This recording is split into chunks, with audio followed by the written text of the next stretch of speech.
In this room are some of the most important TV and film executives in the world, people from every background, but they all have one thing in common. They're all terrified of Ronan Farrow. He's coming for you. He's coming for you. Look, talking of all you perverts, it was a big year. It was a big year for paedophile movies. Surviving R. Kelly, Leaving Neverland, Two Popes. Shut up. Shut up. I don't care. I don't care. No one cares about movies anymore. No one goes to the cinema. No one really watches network TV. Everyone's watching Netflix. This show should just be me coming out going, well done, Netflix, you win everything. Good night. But no, we got to drag it out for 3 hours. You could binge watch the entire first season of Afterlife instead of watching this show. That's a show about a man who wants to kill himself because his wife dies of cancer. And it's still more fun than this, okay? Spoiler alert, season 2 is on the way. So in the end, he obviously didn't kill himself. Just like Jeffrey Epstein. Shut up. I know he's your friend, but I don't care. You had to make your own way here in your own plane, didn't you? So if you do win an award tonight, don't use it as a platform to make a political speech, right? You're in no position to lecture the public about anything. You know nothing about the real world. Most of you spent less time in school than Greta Thunberg. So if you win, right, come up, accept your little award, thank your agent and your God, and off, okay? Oh, man, that never gets old. Ricky Gervais at the, what was that at? The Golden Globes 4 years ago, I think. Yeah, just one of the all-time performances. Ricky Gervais calling it out to their faces. They all know, guys. They all know. They're all in the club. He knew back then. They weren't calling out Trump, though, were they? Not once in that entire speech. Pretty crazy. Anyways, whew. What a day, guys. Missed you guys. It's been Friday night was the last time I saw y'all. Lots going on. Trump is just owning everything left and right. Japan deals, EU deals. We're going to talk about that today, how Trump is just showing off around the world, showing who he is, the man in charge. He's unbelievable. But we got some other stuff to go on to. First, we're going to cover the shooting real quick that went on in New York tonight, which was very interesting. So before I get started, though, guys, please hit the like. I appreciate it. Smash that like button. Hit the subscribe if you're new. If you're on X, please repost. I greatly appreciate it. What's up, Rumble? What's up, YouTube? What's up, X? How we doing tonight? If you guys love this show, you really enjoy it, you can hit and get a free month of the membership in the description below or posted pinned to the top of my profile on X. Get a free month of Patreon. Check out the members lives, which I still owe you guys extra because of last week, and also get into the Discord. All right. Are you guys ready? Let's say hey to some peeps. I'll start with Rumble tonight. What's up, Lochtefeld over there? AZ Tropic, how's it going?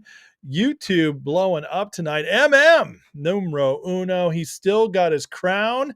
Kasink numero 2. His crown. US1, what's going on? Steve King, how you doing?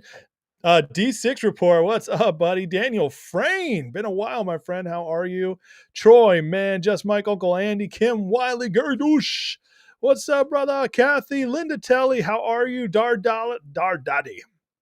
Excuse me. Joe Scarpaggia, Renee Hayes, Scott Volkovich, Heroes in the house, Otto Megs, Vince Felice, Wago Waco, and Frank Anastasio, EB, and Big B rounding it out. Good to see you, folks. Welcome to another Ace Report. We're just going Ace Report now. It used to be the Ace Report, but I removed the. I just think it sounds better. Michael Tucker, what's going on? Dardaddy says there's a big forest fire 10 miles away. Windy and scary. Town burned down 30 minutes. My God, man.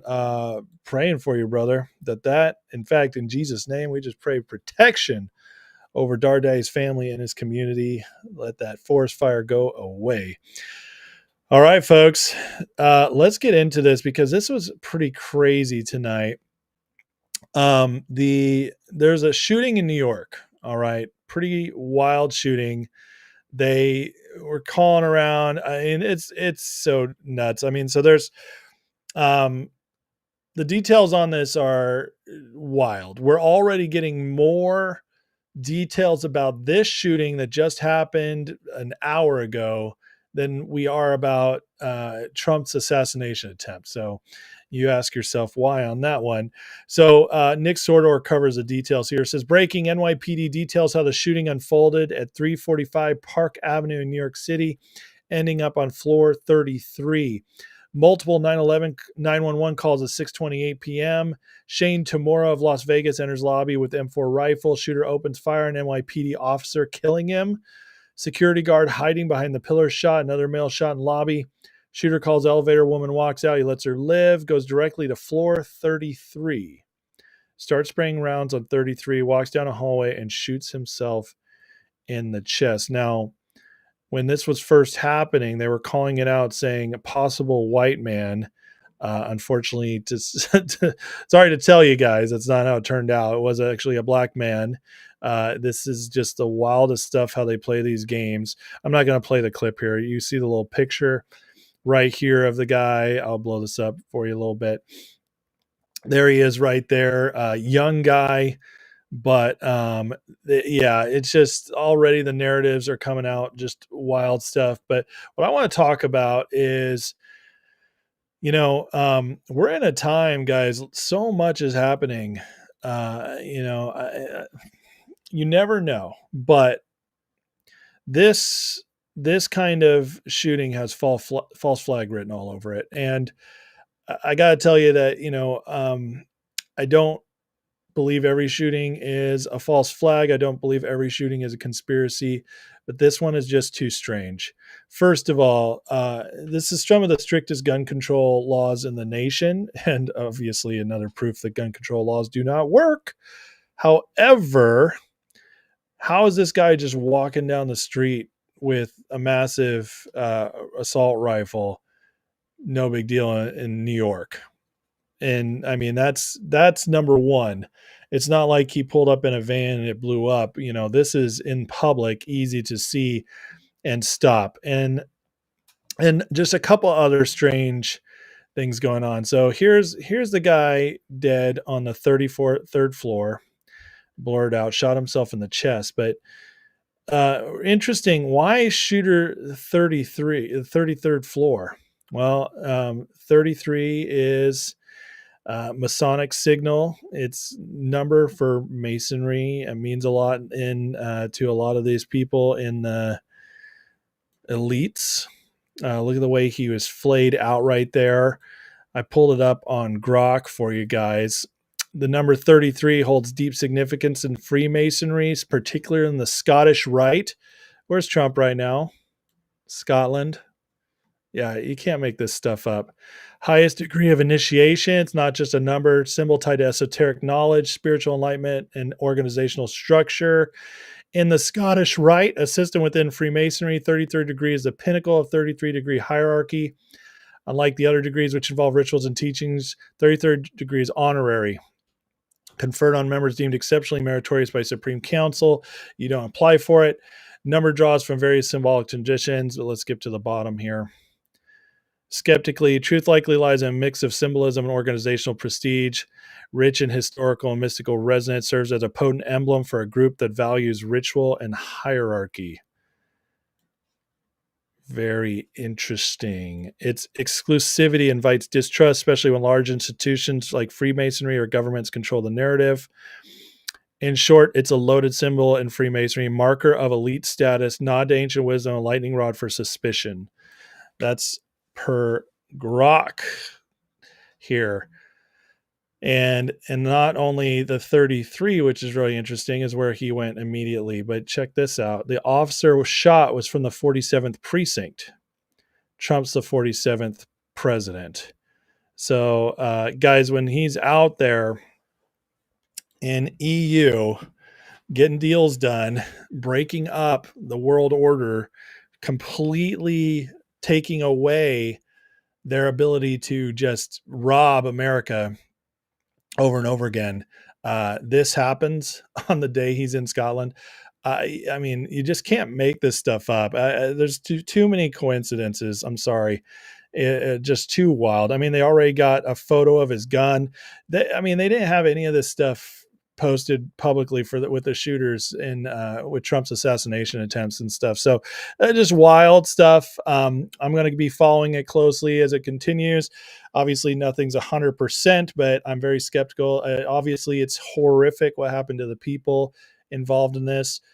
We pray for their families, and just may God's peace be with them. But thank God the shooter's gone already.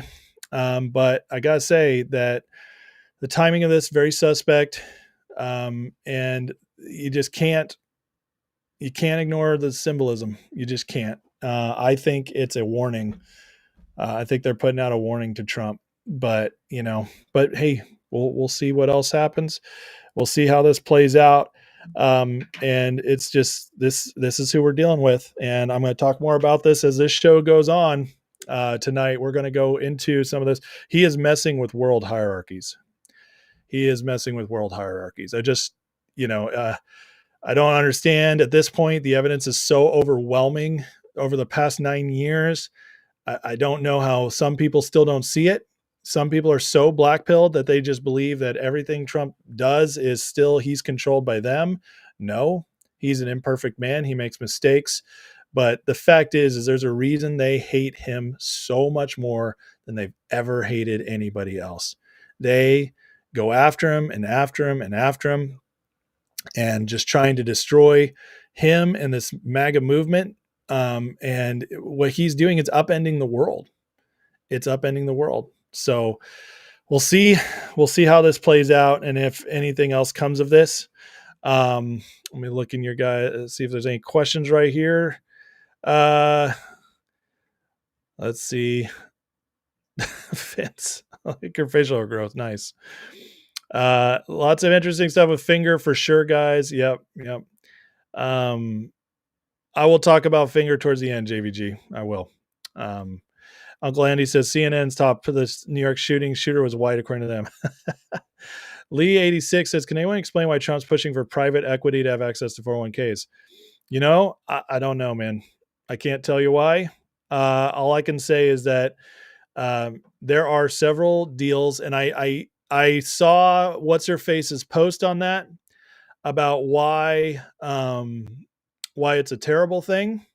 And I think it's very interesting. I can't remember her name, but she's genius when it comes to a lot of this stuff going on with the financial system. But I'll also tell you this. Trump's all about breaking the norms of our institutions right now, the corrupt norms of our institutions, instead of he's about breaking them instead of empowering them. And there's just no doubt about it. We've got years of proof of this now.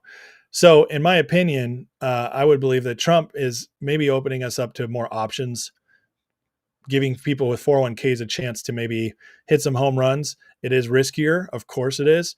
But also some of the best possible investments you can make are in private equity. So I don't know. We'll see. But I think I don't have a problem with it. Honestly, I get her worries.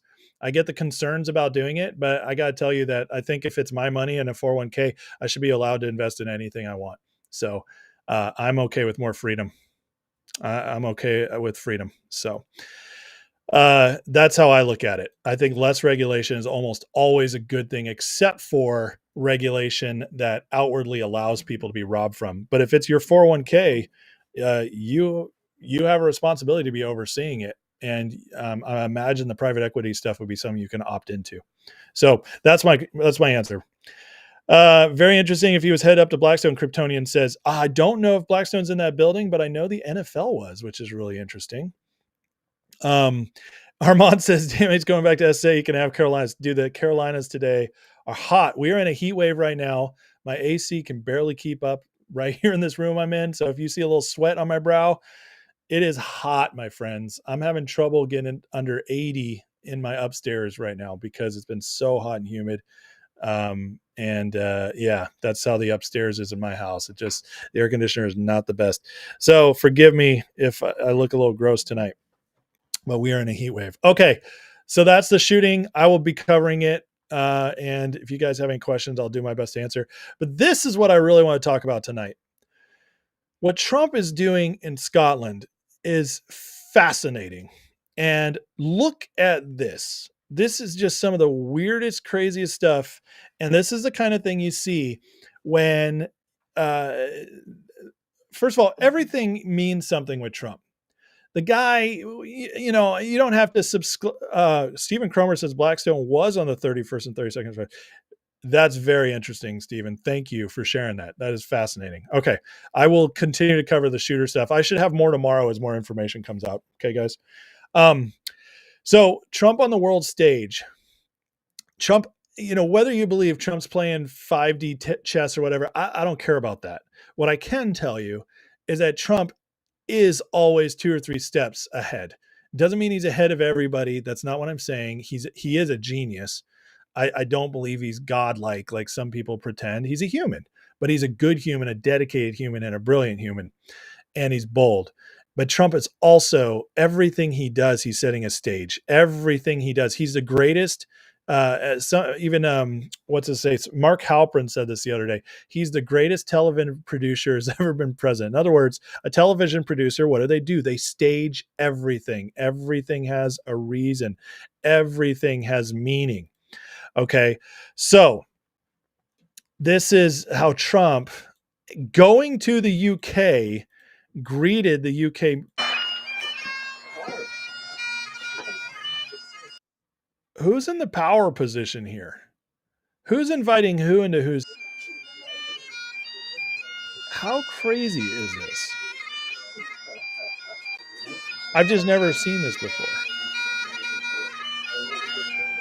I've never seen a world leader go to another world leader's country, and the world leader of that country walks up and is greeted and invited in by the foreign world leader. Maybe you guys have seen this before. I have not seen this before. To me, this looks like a power move. This is the ultimate. I mean, it just looks like you're in my house now. You guys could think of it however you want. That's what I see. And obviously, I'm not alone, as even the people sharing this. Isn't it supposed to be the other way around? Trump greets the UK Prime Minister as a guest at the Scottish White House. This is the weirdest thing, but again, I think it has meaning. I always think this has meaning. Trump is showing him who's boss. Lee, this is the last time I'll answer your question on this subject because I respect you, but it's off topic. But I do want to finish your conversation for you. He asked, don't think it'll create a generation of bag holders. The 401ks, private equity. That might be who I'm thinking of, Tiffany's Yancey. Listen, it could, but I don't think it'll be a generation. I don't think that many people will opt into it. But we're already a generation of bag holders, so I don't see what the difference is. Honestly, I'm on the side of more freedom. Let me just put it that way. Anyways, let me keep going so we can move on from that. But so then after this, Trump, he's taking him and showing off his properties in Scotland. Now, this is his country club in Scotland, which is awesome because Trump just knows how to do things with excellence, which is a sign right there. When a leader, when any person, a builder, a leader, a businessman, doing stuff with excellence is important. Okay. It really is. It's a sign of character. So he's doing this, and it's just, again, it's Nick Sorter shares the fact President Trump's hosting world leaders at his incredible properties within their countries is such a freaking power move. Trump and UK PM Starmer are now at Trump Aberdeen, his second Trump property they visited together today. So Trump goes to Scotland. And here's the other thing. The UK Prime Minister is, they're based in London. So Trump is like, yo, I'm coming out to your crib, coming to your part of the world, but I'm going to go to my place. You're going to come to me. It's an absolute power move. It really is. And it shows you shows you where they are, that they would even go through with this. The fact that Starmer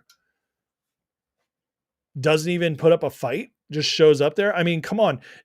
Imagine coming to the US, Keir Starmer comes to the United States, and he has he's got a mansion out in upstate New York.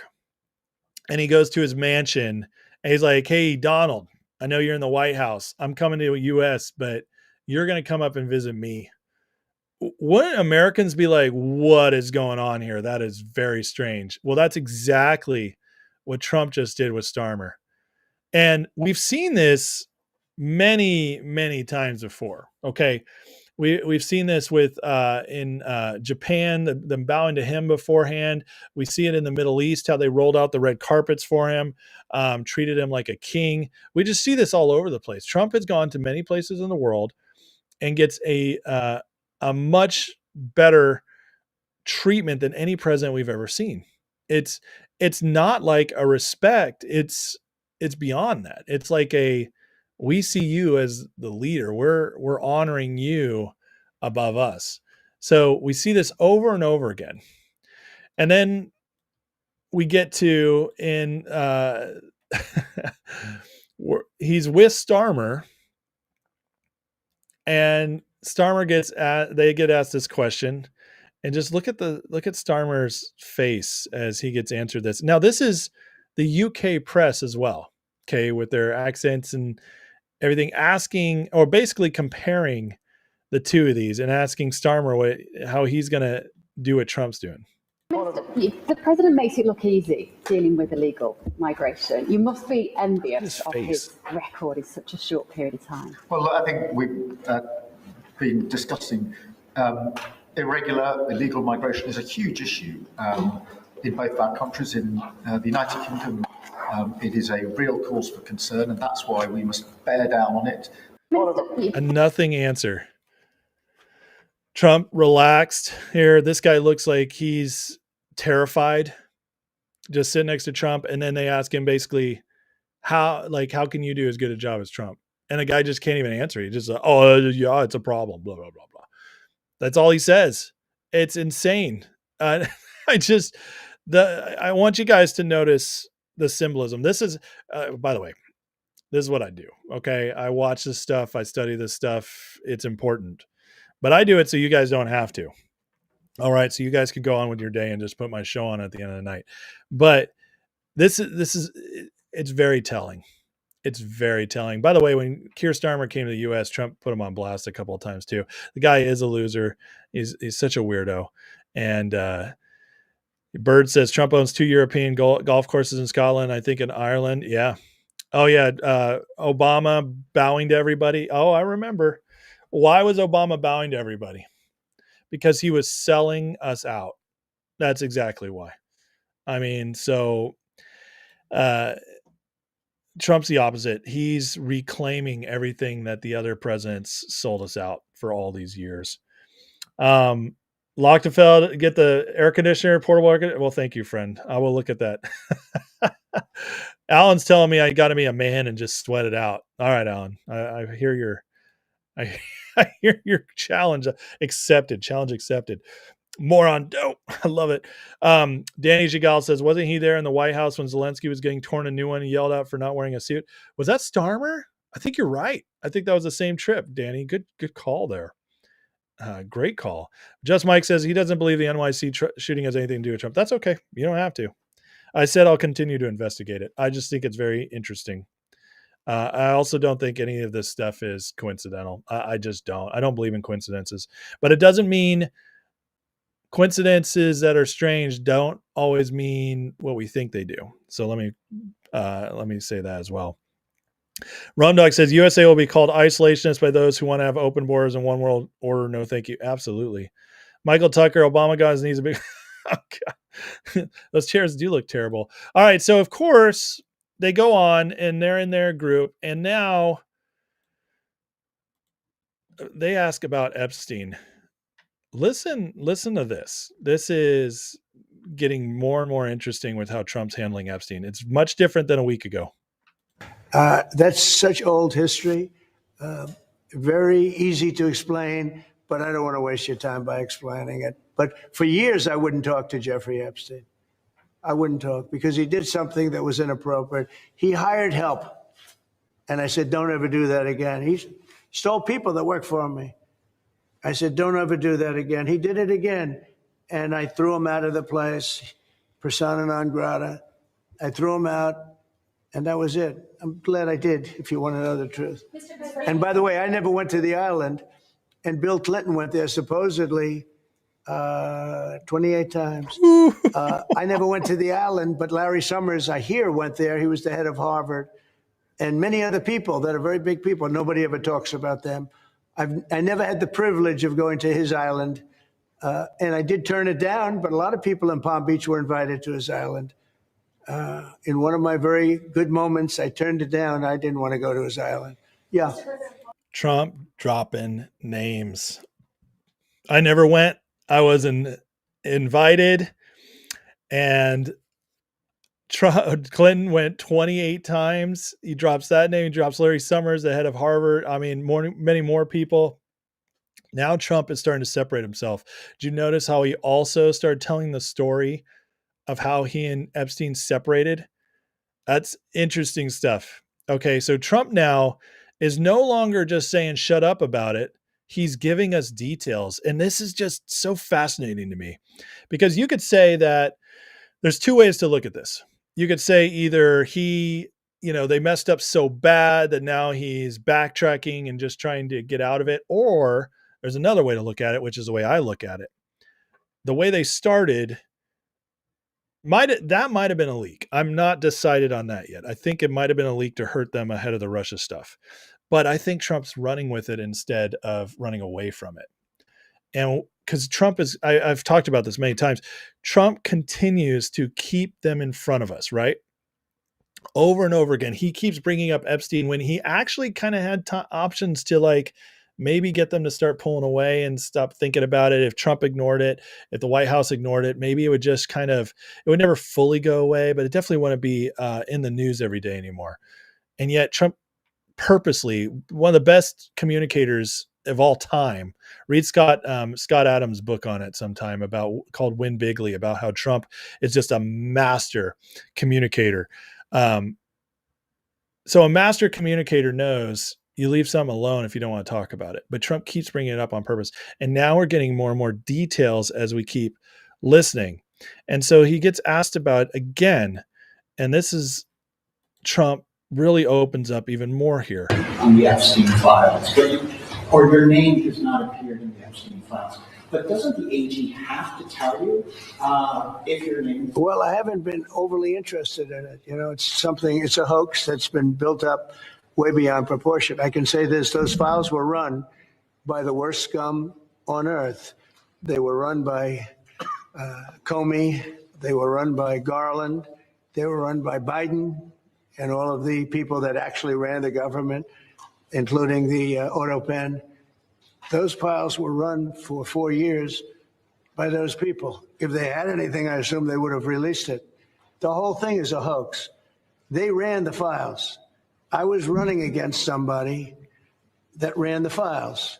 If they had something, they would have released. Now, you hear what he's saying. He's not calling the Epstein files themselves a hoax, but how they're being used. That's important because some people think he's been calling the entire Epstein thing a hoax.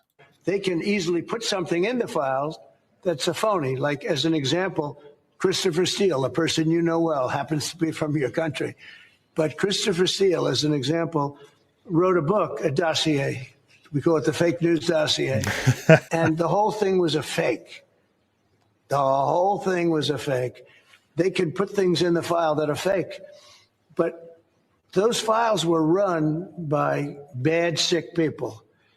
If they had anything, why didn't they use it when I was killing Joe and then he gave out because he was 25 points down? And then I got somebody new. Nobody even knew anything about her. She was a horrible vice president. She was a border czar, but she never went to the border. She never once called a border patrol agent to find out how we're doing. But she was the border czar.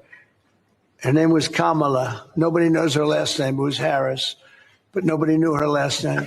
So I ended up, how would you like to end up in a race where you're killing somebody, you're beating him, and then they say, all right, we'll take him out. He's not working. Let's put somebody else. And then she had a 6-week honeymoon.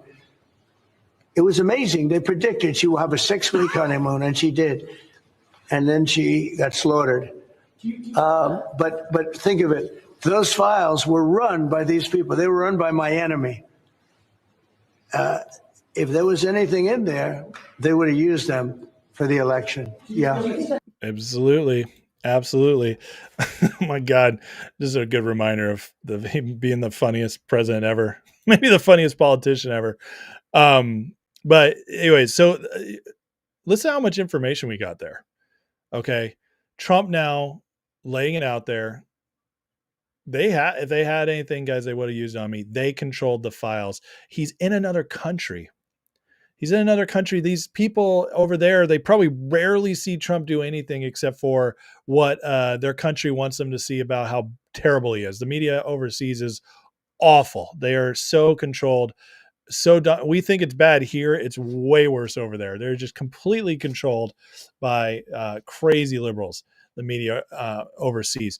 And so this is one of the few chances they get to actually see him speaking fully, okay, uninterrupted, uncut. And he's just laying out the whole Epstein thing. And Trump, while everybody's like, oh, is he in the files? Is he in the files? He's doing stuff like this. I mean, the Trump Justice Department shuts down dark child abuse websites, 120,000 members and millions of files. That just happened yesterday. So everybody out there calling Trump a pedophile. Meanwhile, they've called out that Dan Bongino and Kash Patel said they've caught 837 traffickers. This is a month ago, by the way. It's probably more now. Traffickers of children in our country so far, just in this first 6 months. They're shutting down websites, child abuse websites, 120,000 members. I don't even know how many people ran these things, but these are huge deals. Trump's shutting down child abuse, child pornography, pedophilia in the country at record rates, shut down trafficking at the border, finding the missing children, the 385,000 missing children under Biden's watch, which most of them were trafficked. It's the most horrific thing ever. And yet we're all like liberals, the fake MAGA influencers, the libertarians, all the people who are on the fence, just like Trump's in the files. He's got to be. This is why he's hiding it. Really, why would a pedophile be shutting down pedophilia everywhere? It makes no sense. It makes absolutely no sense. And just this was dug up today. Epstein's political donations. You think this guy was a Republican? $147,000 given to Democrats versus $18,000 to Republicans. 16-6. I'm sorry, Jeffrey was not a fan of the Republicans, which is interesting to me because Trump switched parties.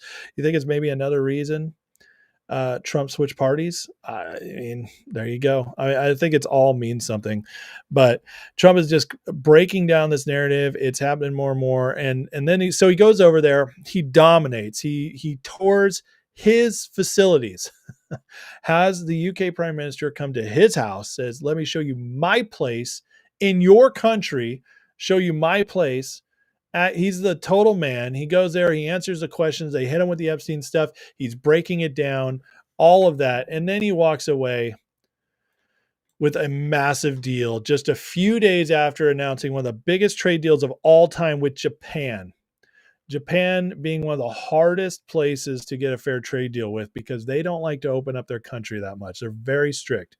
He gets the massive deal with Japan last week. And now with the EU, remember, August 1st is when a bunch of these tariffs are supposed to hit.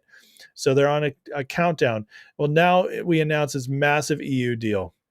Huge deal. European goods coming into the U.S. have a 15% tariff. The EU will put 0% tariffs on U.S. goods. Hundreds of billions of military gear, make $600 billion in U.S. investments, by $750 billion in U.S. energy. Why this one? Because right now they're buying energy from Russia. It's just the truth.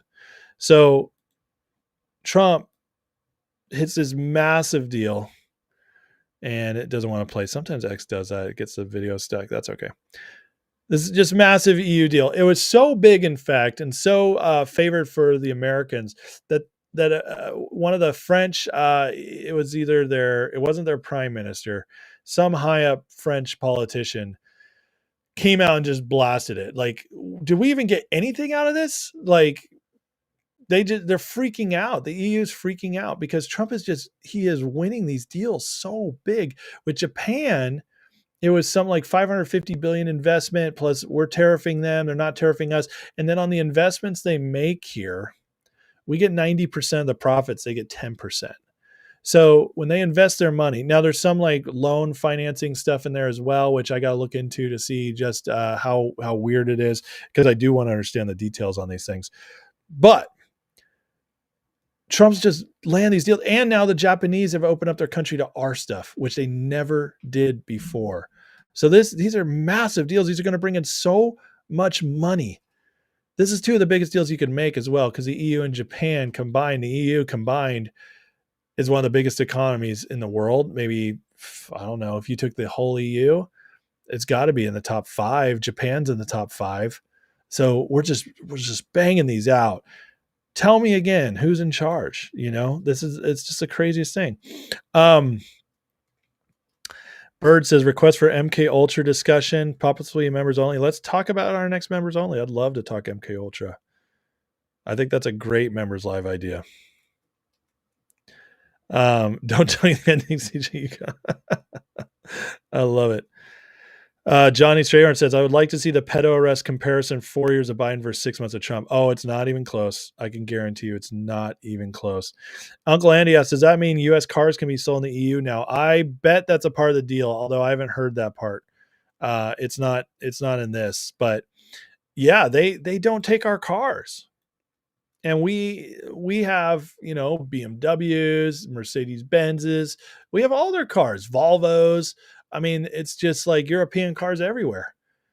So anyways, this is huge for the auto industry. Hero says natural gas and oil. Absolutely.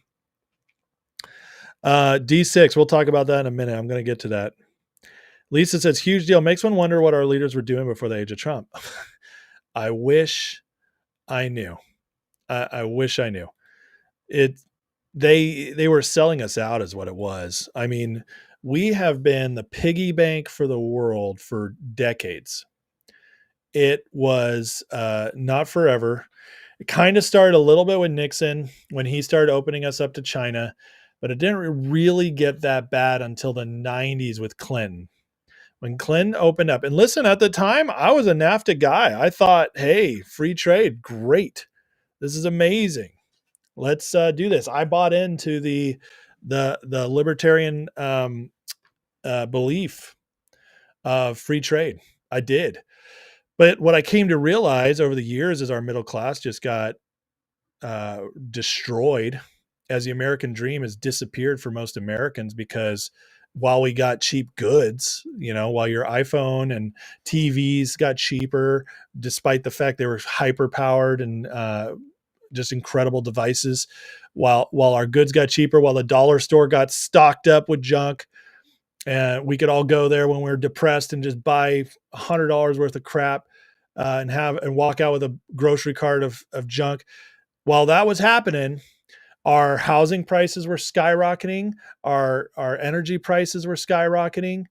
We were just getting robbed. Everything that actually mattered to have a good life got more expensive. All the stuff to drug us so that we didn't notice how bad things were getting got cheaper. There's a reason for that. Absolutely, there's a reason for that. And what happens, the reason I come to the point where free trade doesn't work is because it's a one-way street. Free trade can only work if everybody does it. But the fact is that's not what happened. They tariffed us. They didn't accept our stuff, and we just kept buying and buying their stuff without charging anything for the trading. That just doesn't work. And the proof is in the pudding. And this is where everybody who argues with me and on this, and there's plenty of people who do, I just tell them, I'm saying, I've seen how our country has changed since NAFTA started it all. And I don't see how it's helped our country at all. I don't. because I would much rather have my income stretched the way income stretched in the 50s, 60s, 70s, 80s, where you could buy a house and a car and go on vacation and not need a second income on a teacher's salary. That sounds like a great life. Yeah, you might not have a bunch of junk, but guess what? Stuff you can accumulate over time. Not having a home, that, other than marriage is the single best indicator that you can grow into wealth because of the stability and the working together. The next greatest indicator of wealth is buying a home. And they took that from us. And they've been destroying marriage too. They've been destroying the family unit. I mean, don't get me started. But that's what Trump is doing, is he's rebalancing the scales. And here's the other part of this. If there's no tariffs, if we don't go this route, there's no chance we would ever get rid of our income tax, which is the pipe dream everybody wants. And I want it too. It's my pipe dream too. I want to get rid of the Fed. I want to get rid of income taxes. It's impossible without tariffs. It just is. You can't run our country without it. Even the founding fathers knew that. Half the founding fathers were pro-tariff. The other half were not. They didn't like it. But guess what? Even though they didn't like it, they saw it as necessary because they could not figure out how else to fund our government. It was sales tax and tariffs. That's how they funded our government for the first 130 years of our country. And during that first 130 years, year by year, we lived in deflation. Things kept getting cheaper because of innovation, and our country boomed. And now for the last 50, 60 years, they've been working to undo what was so genius about the first 130 years of our country. And it's not going to work. Trump is saving it just in time. Lochtefeld asks, wondering about the EU non-tariff trade barriers they're famous for. Oh, yeah. I'm sure there's still something there, but I bet a lot of them got negotiated away. Cass Singh says, with the EU deal, Canada's PM better have a better plan B than plan A. Yeah. So far, Canada and China are dragging their feet. And Trump announced a world tariff. So basically, everything's going to get tariffed 15, 20% worldwide to make sure everybody's paying. Mario says, did I see Hillbilly Elegy? I didn't, but I know JD Vance wrote the book, and I've heard it's amazing. That's a weak spot in my library. I haven't seen that yet. Brett, reminding everybody, please like and subscribe. Thanks, guys. Please take 1 second. If you guys just take 1 second, hit that like button. If you're on your TV, just press down, hit that like. I greatly appreciate it if everybody could take 1 second. Give me as many likes, subscribes, shares as you could. I would greatly appreciate it. Stephen Cromer says, been like this since World War II's way to rebuild Japan. What was the tariffs? Or the lack of tariffs? I don't know. I haven't studied the Marshall Plan enough to know that for sure. So, all right, let's keep moving. Praying Medic writes this. Actually, let me write this part first. Barack Obama has a combo of absolute and presumptive immunity for his official acts while president. That is immunity from prosecution does not mean he would not be a co-conspirator. This is talking about the Russiagate stuff, which we're getting into because this is unfolding and getting more and more interesting as well. It only means he could not be prosecuted as a co-conspirator for matters taking place prior to noon, January 20, 2017. If the conspiracy continued after, and private citizen Obama did not withdraw from that conspiracy, he's legally responsible for the crimes of others with the scope of the conspiracy if those crimes were foreseeable. And Praying Medic in response to this says, Trump's people are running an info op designed to inform the public about what's coming. That's exactly what I've been saying. Ratcliffe makes criminal referrals for Brennan Comey. Tulsi goes on news shows accusing Obama of seditious conspiracy. Today, Ratcliffe tells the world all the conspirators, including Obama, can be charged because none have withdrawn from the conspiracy, which continues to this day. Guys, he's trying to bring it all down. Speaking of all those presidents, especially Obama, who sold us out, the ones not doing these trade deals, the ones trying to let America be, we get robbed while all the other countries get richer. That's ending. And somebody has to pay for it as well, criminally. They tried to stop Trump because if Trump hadn't gotten in, they would have ended it. Clinton would have sealed the deal. I don't think even I know, even with all the research I've done, how weak we actually were when Trump came in. One of the craziest things I always remember Trump saying is that when he got into office in 2017, we were out of ammo in our military. They had let our military wear down almost completely to the point where we couldn't have defended ourselves. We couldn't have fought anybody. Why? Ask yourself why. Why that? Why be so hamstrung with all these other countries? They were doing everything they could. If Clinton got in, it would have been over. Trump saved us then. He stopped it. He stalled it. He started pulling it back a little bit, and he put what I believe things into place that made sure that if Biden got in for 4 years, he couldn't completely destroy us, which is why, even though Biden did some stupid things and let all these people cross the border and all this other horrible stuff, but Biden's term, if you look at it, it's not, most of it is already undone. Most of it. It wasn't, they could not get done what they wanted to do because of Trump getting in those 4 years. And on top of that, excuse me, a little burpee. Where was my thought process on this? Biden not getting as much done. Oh, on top of that, we actually moved forward in many ways because the Biden administration pushed so fast that it forced the American people to rise up because they couldn't move slow anymore in a way that they could trick us all. They moved fast, scaring everybody, freaking everybody out, getting everybody angry, and causing the Supreme Court to rise up several times and set things up even better for us going forward. Think about this. On Biden's term, a Democrat's term, Roe v. Wade was defeated on a Democrat's watch. On a Democrat's watch, the Chevron doctrine was shut down, which is one of the most massive, biggest rulings in history because it completely cut out the legs from the deep state and the bureaucracies. So this stuff happened on Biden's watch, and it gave Trump 4 years to figure out who's going to be with him even more, to build the party better, build the administration better, get Republicans more MAGA. I mean, as bad as the Biden years were, guys, we never would have gotten what we're getting now if they hadn't have happened. Going back to what's going on, remember the Durham investigation? Merrick Garland limited Durham's investigation. Remember, Durham was a big investigation into Russiagate and everything. And now it's coming out that Merrick Garland actually did limit him because people were like, why didn't he get the arrests we wanted from that? Why wasn't more come out from it? Well, Radcliffe talked today that we're going to release, he's declassifying the Durham report, which is going to get a lot more stuff out there. And we're going to move forward in ways that Durham couldn't.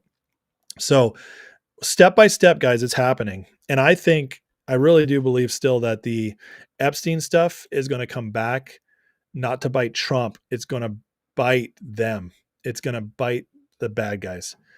And I think they're being set up. I continue to believe that. Alan Krent says, what was the Oprah song DJT plays last day of the Republican convention? Yeah, Sum of All Fears. I can't remember the name of it. But yeah, it's the end music of Sum of All Fears, which is very interesting because, I mean, if you follow the Q stuff, he talks about that a lot. Sum of All Fears and what that means. MAGA Voice. It's this. Actually, it's Trump. He's just sharing Trump's post. Trump's now going after Kamala. Says, I'm looking at the large amount of money owed by the Democrats after a presidential election and the fact they admit to paying probably illegally $11 million to singer Beyonce for an endorsement she never sang, not one note. $3 million for expenses to Oprah, $600,000 to very low-rated TV anchor Al Sharpton, and others to be named for doing absolutely nothing. These ridiculous fees were incorrectly stated in the books and records. You are not allowed to pay for an endorsement. It's totally illegal to do so. Can you imagine what would happen if politicians started paying for people to endorse them? All hell would break out. Kamala and all of those that received endorsement money broke the law. They should be prosecuted. Thank you for your attention to this matter. You guys wanted arrests. You guys wanted him to go after these people. The stage is being set, friends. The stage is being set. And with all this going on, Trump going after Kamala, all the Russiagate stuff coming out, the Epstein stuff coming out more clearly, more releases coming, Ghislaine talking, everything's being set up. And with all this timing going on, Trump dominating the world stage, getting trade deals, dominating our foes, even their allies militarily, but they were foes economically. He's dominating all of them. And then in all this going on, Dan Bongino drops this very interesting post. He says, during my tenure here as deputy director of the FBI, I've repeatedly relayed to you things are happening that might not be immediately visible, but they are happening. The director and I, Kash Patel, are committed to stamping out public corruption and the political weaponization of both law enforcement and intelligence operations. Public corruption and the political weaponization of law enforcement and intelligence operations. That, my friends, is Adam Schiff, Obama, and all the people surrounding them. Many, many, many Democrats, probably a few Republicans. This is it. This is the destruction of the deep state. Political weaponization of law enforcement and intelligence. It's a priority for us. But what I've learned in the course of our properly predicated and necessary investigations of the aforementioned matters has shocked me down to my core. What could Dan Bongino, excuse me, what could Dan Bongino, who is awake, who knows all this stuff, red-pilled, who understands how bad things are, who was talking about the Epstein list, talking to his MAGA base, letting us know, wanting this corruption exposed, very red-pilled, how could he, of all people, find something that shook him to his core? What is this secret? And why tell us now? There's something going to come out, guys, in the next few weeks or months that's going to be riveting. He says, we cannot run a republic like this. I'll never be the same after learning what I've learned. I'll never be the same after learning what I've learned. These are bold, strong, wild words. Just stuff you don't say unless something crazy is going on. We're going to conduct these righteous and proper investigations by the book in accordance with the law. So this is him telling us by the book in accordance with the law means it's going to take time. We have to build the cases.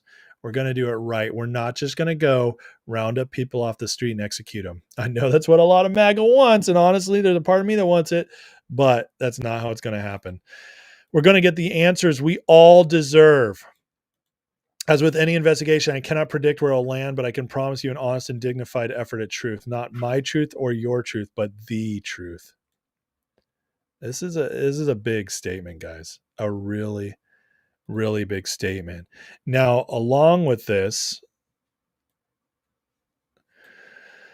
we got a massive story on the FBI that came out this weekend about the FBI's connection to the illegal manipulation of the markets. BAM says, are you connecting the dots yet? We were dropping breadcrumbs 4 years ago. There's a reason the wash trades land offshore, and there's a reason my whistleblower report was ignored.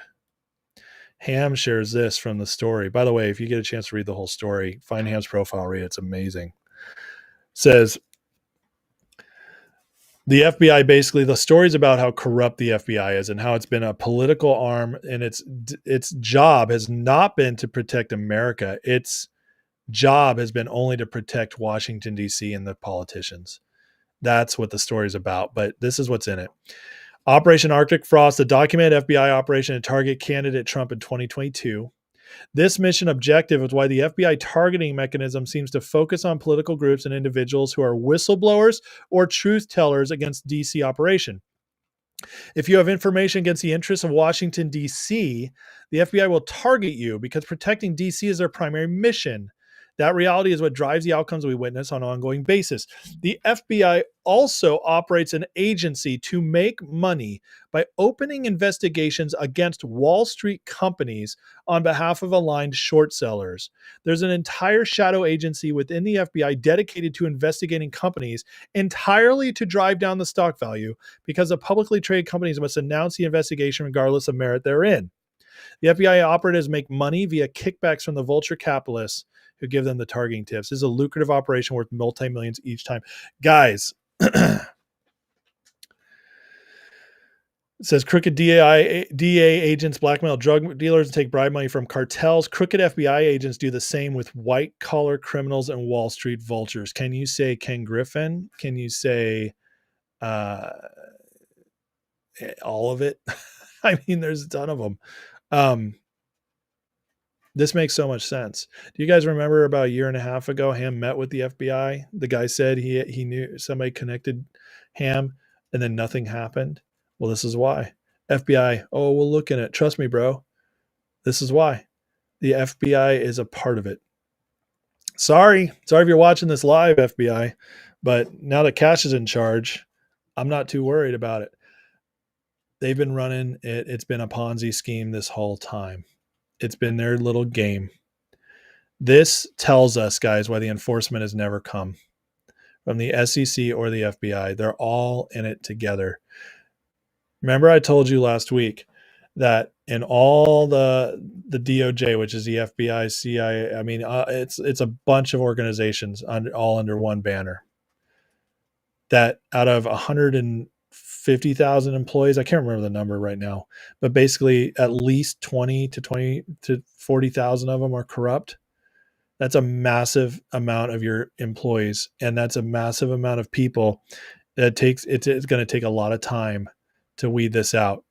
So if you're worried or mad that Trump hasn't done everything yet, guys, this is why, because it's so much deeper than even Bongino knew. And Bongino wasn't what I'd call naive. He knew. And it's so much worse than what he thought. They have so much to clean up before they can get it done, because the worst thing they could do is rush. The worst thing they could do is listen to those of us out here calling for stuff to happen quickly, that have no freaking clue what we're talking about. And what I mean by that is we know a lot, but we don't know the half of it. And what they know is so much more. They know what they're going to have to do this stuff. They know that the investigations, they have an idea of how long they could take. They have an idea of what kind of case they got to build up. They have an idea of what they're facing from their own employees, not to mention corrupt judges in DC. They're dealing with all that. And I know it'd feel really, really good to watch them pull up in a van and take Ken Griffin away, or pull up in a van and take Obama away. That would feel really good. It'd feel great. But you know, it'd feel terrible is if they did it, they jumped the gun, and then they didn't have the case built, and then they walked afterwards, because it would completely embarrass the Trump administration. America all of a sudden would be like, what? Oh, I guess they weren't guilty. It was all a conspiracy. It was all wrong. It would validate the Democrats. It would validate the most corrupt people, and it would leave us without any recourse. That's not what we want to do. And in the markets, same deal. If they go after them too quickly, sure, it might make a couple stocks run, but it's not going to end. They'll steal all that money back. That's not what I want. I want this to be fixed, because yes, I want my money, but yes, I also want it to be a market that my kids can invest in, my grandkids can invest in, that they can actually build wealth the way you're supposed to be able to build wealth, by just making good decisions over a long period of time. That's how you should be able to build wealth, not have to fight these crazy battles that never should be there in the first place. So that's what I want. And that's what we should all want, ultimately. I know it's hard to wait, but guys, it's been 6 months. When people freak out that Trump hasn't done anything yet, I'm like, dude, he's got 4 years. What's the hurry? I get the hurry. And when I say that, I'm not trying to be insensitive.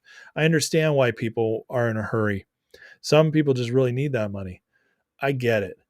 But the point is, if you're in charge and you're fighting the most corrupt, awful people on the entire planet who are deeply embedded in a way that's more powerful than most elected officials have ever been, that takes time.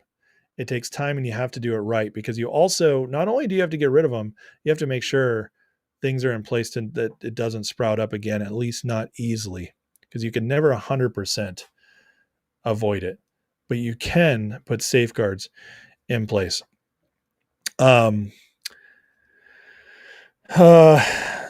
Andy says, just saw on Japanese news that Zuzu may move small truck production from Japan to the US. That's amazing. I didn't know that.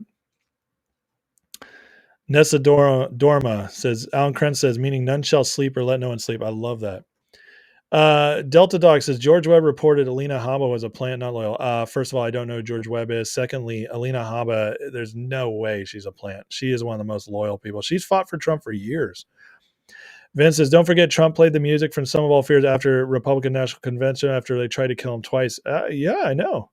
How come we haven't heard anything on 2 attempts? They just don't want us to talk about it. Not at all. D6 says, Ham attributed Bongino's comments to the FBI participating in financial fraud. I gotta listen. I love Ham. I'm so happy I know him. I consider him a friend. I completely disagree with him there. It might be part of it. But I think what Bongino found is, if this is a part of it, it's just so much bigger and vast than we know. I don't think this story is enough, because the way Bongino's words, let's go back to him, shocked me down to my core. Do you think just hearing that the FBI was helping naked short sellers would shock him to his core? No. I'll never be the same after learning what I've learned. We cannot run a republic like this. That sounds so much bigger and deeper than just the FBI doing financial crimes. Sorry. I don't think, like, somebody like Dan, I don't think it's going to be as big. Like, don't get me wrong, he probably saw it's a part of it. I just don't think it's that at all. I think it's something much worse. Like Bird says, it's probably something sick and immoral, probably, but also extremely, extremely corrupt, and more than just money, also with political power. Lochtefeld, I was thinking of Doug Sifu of Virtue. That's right, Dougie Large. You're right, I was. Dr. Flowers said, James Flowers says, I wonder if Bongino found documentation of U.S. weaponization of COVID. That would be devastating. Oh, yeah, you know what? Somebody was talking about that the other day, about getting to the middle of COVID. I think we're going to see interesting stuff on there. Maybe a little Ukraine. Interesting. Hero Large says, sounds like what the police investigator said about Wiener laptop. Oh, yeah. Let's not talk about that. That's a members live only conversation. Big B says, I want to retire as my hurry. I hear you. XRQ, where can you find this? You mean the story? Go to Ham's profile on X. He's got a link to it. Brett says, I had epiphany last night. Gavin Newsom's the new Joe Zuzu. Uncle Andy, did I see the son of suspect Trump assassination attempt arrested for possessing child abuse images? That's terrible. You mean Ruth, the guy who tried to shoot him at the golf course? Yeah, I saw something on that. That's crazy. That's so crazy. Like and subscribe. Thank you, Brett. Please, everybody, hit that like. I appreciate it, guys. Oh, Mark, you just missed everything. All right, let's keep moving. Let's see how things are changing. Well, Trump is having an effect. Here's Bill Maher talking about Trump and his tariffs. Remember, I, along with probably most people, was saying at the beginning, oh, by the 4th of July, somebody had to think how the economy was going to be tanked by then. And I was kind of like, well, that seems right to me. But that didn't happen. Now, it could happen tomorrow. I'm just saying that's reality. So let's work first from the reality of that, not from I just hate Donald Trump. Because that's boring and doesn't get us anywhere and leads you to dishonesty. Because the truth is, I don't know what his strategy is. But look, the stock market is at record highs. I know not everybody lives by the stock market, but I also drive around. I don't see a country in a depression at all. I see people out there just living their lives. And I would have thought, and I got to own it, that that these tariffs were going to fucking sink this economy by this time, and they didn't. So I love seeing these guys eat the crow. Bill Maher, to his credit, saying it. Couple other small things I just wanted to show you guys tonight before we go, but that's the power of what Trump's doing, guys. The results are speaking for themselves. They're speaking for themselves, and the people who are even a little bit intellectually honest are starting to have their minds opened. Like, my God, maybe this isn't what we thought, and it's incredible. And what did Trump always say? My success will be my revenge. And the success is already starting. It's incredible. And it's going to continue. It's going to continue for a long time, in fact, because we're going to have JD Vance next. Here's Rubio asking about JD Vance. He says, I think Vance would be a great nominee. If he decides he wants to do that, I think he's doing a great job as vice president. He's a close friend. I hope he intends to do it. Guys, Rubio is so in line with MAGA now. He's so he's fallen in line so completely with Trump that he's completely on board the JD Vance train now. I think Vance and Rubio are going to be the ticket in 28. That will be an incredible ticket, and it's going to keep this winning going. I think Trump is going to break the deep state, just like he broke the media, just like he broke the Democrats. He's going to break the deep state. He's already breaking the foreign control in our nation. The broken economy, he's fixing it. He's going to fix the foundation of our economy, and he's going to break the deep state and the corruption. He's going to go after them all. He's the breaker. He's the warrior. And again, I think Vance and Rubio are going to come in and lead us into incredible prosperity. And the fact that Rubio is not even looking to challenge him is so amazing. Uncle Andy says, my degree is in economics, and even in college, I thought economists were full of shit. That's hilarious. I love it. Lee, you always are able to, you can challenge me on Trump all you want. I'm totally fine with it because you do it with honor. I don't mind being challenged if it's done honorably. Listen to Axe. If you guys are in Discord, Axe and I go after it, okay? And we get in big discussions. We even had to change how the chat was done so him and I could go after each other without taking up all the energy. But we're friends, and I greatly respect him despite our major disagreements. You can distrust Trump. You can have your disagreements. You can challenge me all you want as long as it's done with honor. But I tell you, I do not see what people who are blackpilling see. And what I always think to all the people blackpilling about all this stuff, because there's people out there who are in the deep, deep recesses of conspiracy land, like Whitney Webb people who believe Trump and Vance are bringing in a technocracy to completely take over. They're going to lead us to the CBDC. They're going to create a government that's run by the technocrats, and they're just going to basically do what the Democrats were going to do anyways, but in a different way. That's what they believe. And I believe they're so wrong and so insane. Like the Whitney Webb types, a lot of her evidence, she's very smart. She presents a lot of good evidence for a lot of stuff, but she uses that and the trust that's built from that to then make outrageous accusations against other people without any evidence whatsoever, except for, trust me, bro, this person knew this person, trust me, bro. It's the same people that say, because Trump knew Epstein, he's a pedophile, because you had to. Everybody who knew Epstein has to be. It's the same people do that. That's what Whitney Webb does with JD Vance and Palantir. Trust me, bro, he knew Peter Thiel. Okay. You have literally no evidence he's controlled by Peter Thiel at all. But that's where the blackpilling is coming from on the right. The Democrats, of course, are just gone. The liberals hate Trump because he's destroying everything they want. But what I always say to that is, The technocrats, they fell in line for Trump, not because, and not all of them, but not because they loved him or because he capitulated him, but because the Democrats got so bad and the technocrat guys mostly just want to be left alone to keep creating. Zuckerberg, he never came out for Trump, but he did stop going in for the Democrats.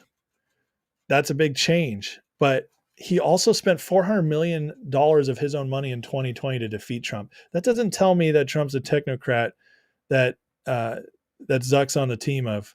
I'm sorry, I just don't believe this stuff. And I don't think there's any evidence for it whatsoever.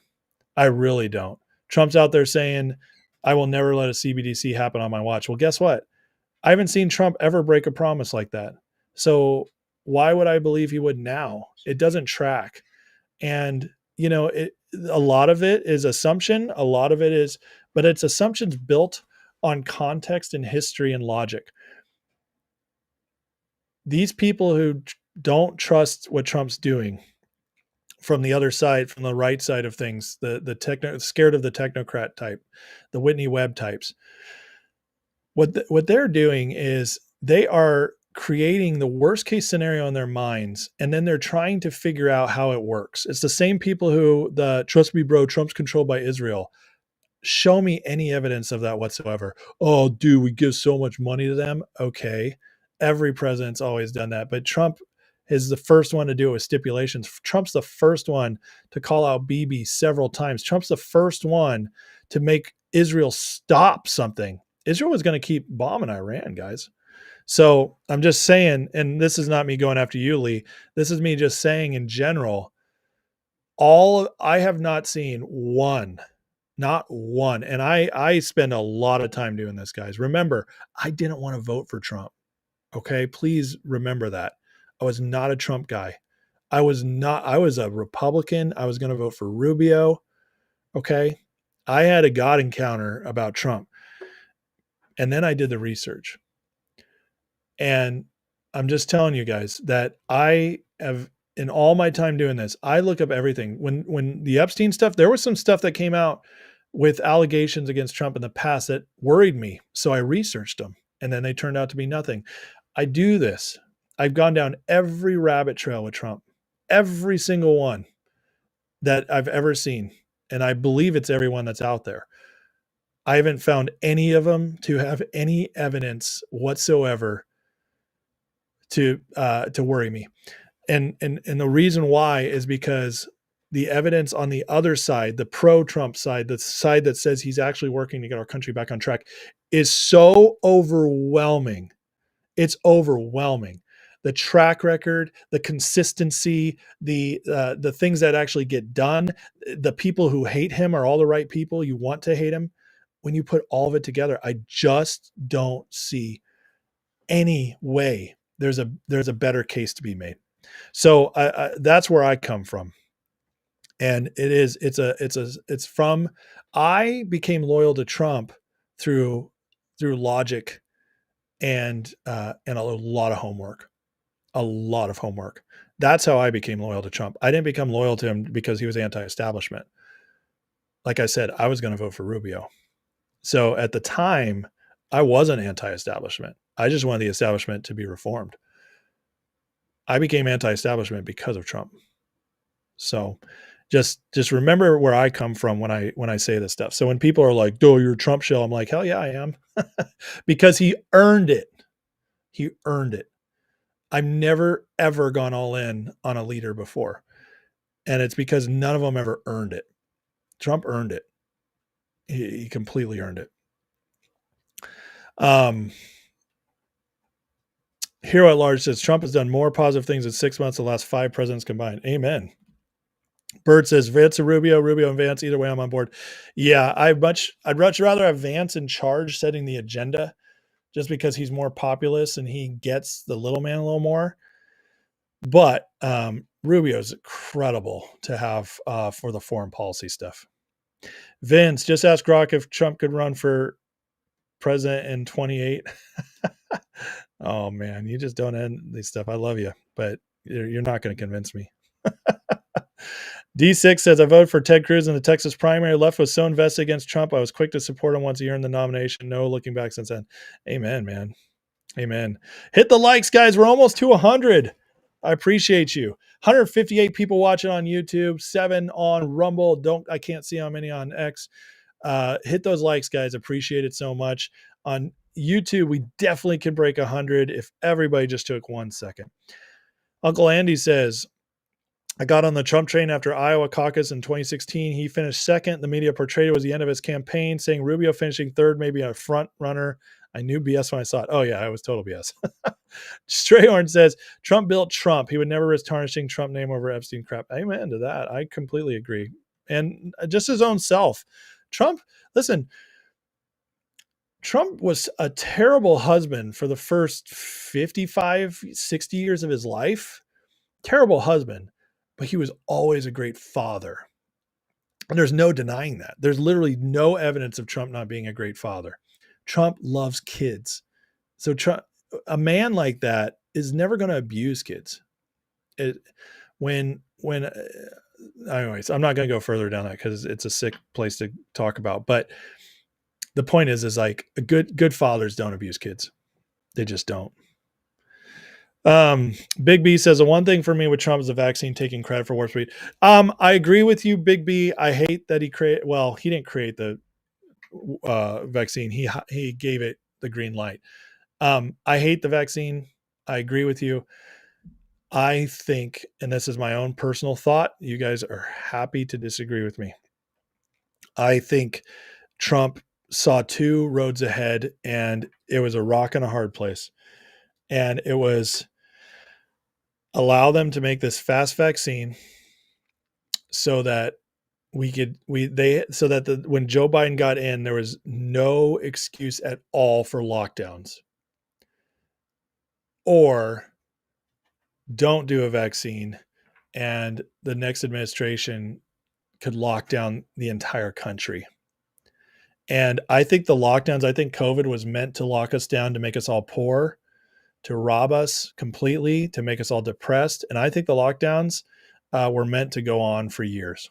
I really do.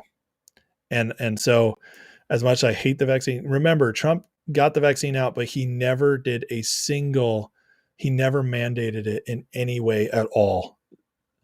No mandates. He was against mandates.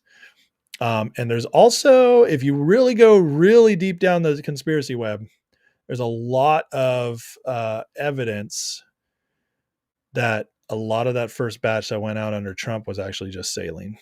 But that's for another time. What do I see next coming for the midterms? Oh, I'm going to cover a couple of things and we'll, I think that'll help clear things up a little bit. Like this right here. Democrats realize they have no tools to fight Republicans' redistricting plans before 26 because the states where they have total control are already gerrymandered. They can't find more seats. States where Democrats would have complete control over any redistricting, like Illinois and Maryland, are already gerrymandered heavy in their favor. Squeezing more Democratic seats out of those states would be a challenge. Right now, the Republicans are looking at gerrymandering several more seats to get ready for the midterms, which would make it almost impossible for them to lose. Democrats said, okay, we'll fight back. And they're finding out that they're already so gerrymandered that they don't have anything they can pull out. It's the best. I think the midterms, guys, are going to be actually I think the midterms are going to be I think the Republicans are actually going to gain. I really do. And I think the second part of Trump's term is going to be historic because we're going to have more MAGA, a stronger Congress, and more is going to get done. Worst case scenario is we lose the House but keep the Senate, which means they can impeach him, but he'll win a trial easy. And he won't get much done legislatively, if anything. But he'll still be able to control the border, enforce everything that already has been passed in a law. The Democrats won't be able to pass any laws. So if we lose the midterms, it'll be the House, which would suck. It would suck, but it won't be the end of the world. because I believe if the Democrats run the House, it'll only help Vance win by more in 28. The odds of holding all three branches of government and both parts of the House and the presidency, or both parts of Congress and the presidency for multiple elections in a row is very low. It's very hard to do, but I do think it's possible. I really do. I think it's possible we could hold it for 3 elections in a row. Rumdog, all Trump did was remove the red tape to get the vaccine out. He didn't know his crap. And I kind of believe that as well. Yeah. Trump got scared because of Newt in Italy. Newt? Who's Newt? Crockett squeezed out of her district. Oh, I didn't know that. That's amazing. More good news. I want to share this from Charlie Kirk real quick because I think this is under this is one of the biggest stories going on in America right now, and not enough people are talking about it. This is something that is happening across media profiles. Is Christianity cool again? For the first time, multiple Christian musicians are charting on the Billboard Hot 100 at the same time and staying there for weeks. Allie, we know that Gen Z is becoming more Christian. In fact, the most Christian generation in quite some time. You can see here, Ordinary by Alex Warren atop the Billboard Hot 100. What is causing this? A 60% global increase in Christian music streams over the last 5 years. Allie. That's incredible. Listen, we're getting back to faith in our country. And I think we're at the beginning of another great awakening. Why is that important historically? Well, whether you are a believer or not, I'm totally, I understand. It's okay. You probably aren't watching me very much, so if you don't believe at least a little bit in God. The fact is, historically speaking, the first Great Awakening happened in America, which, if you guys don't know what a Great Awakening is, it's when revival spread across America and a whole bunch of people became Christian, but not just Christian, like passionately Christian, like actually had a relationship with God, actually cared about living out biblical principles and making a difference in the world. The first Great Awakening happened, and right after it happened, we got the Revolutionary War. In other words, I believe that the Great Awakening is what led to the spiritual maturity and boldness to create our nation. The second Great Awakening happened just a few years before the Civil War. Obviously, the Civil War led to the abolishment of slavery in our nation, among other things, but that was one of the biggest outcomes of it, which gave our nation a much better moral ground going forward. And I believe made us even a little more right with God as a nation. So that's the second one. Many people believe that we've been starting to see the beginning of a third Great Awakening in the last few years. If that's true, and we are starting to see actual evidence of it, if that's true, I believe that our nation is about to embark on just what Trump said, just more evidence of a golden age coming. Because the first 2 Great Awakenings led to 2 of the biggest revolutions our country's ever had. Actually, the 2 biggest revolutions our country's ever had. This would be the third. And I think this time it'll be peaceful. It's more of a cultural revolution, but it will lead to many, many better things ahead. Financially, culturally, everything. We're getting back to traditional values again. And that's a very good thing. A very good thing. Can Obama still be impeached? I believe there is some legal theory that supports that. Yes. One nation under God. Yes, Stephen Cromer, I agree with you. The thing is, if he's impeached, it would remove his immunity. But there's already people who don't think he has that immunity because the conspiracy continued after he was out of office. One last win here, and then something else I wanted to share at the end. Harvard. So Columbia already paid $200 million to the Trump administration, as well as changed a lot of their policies.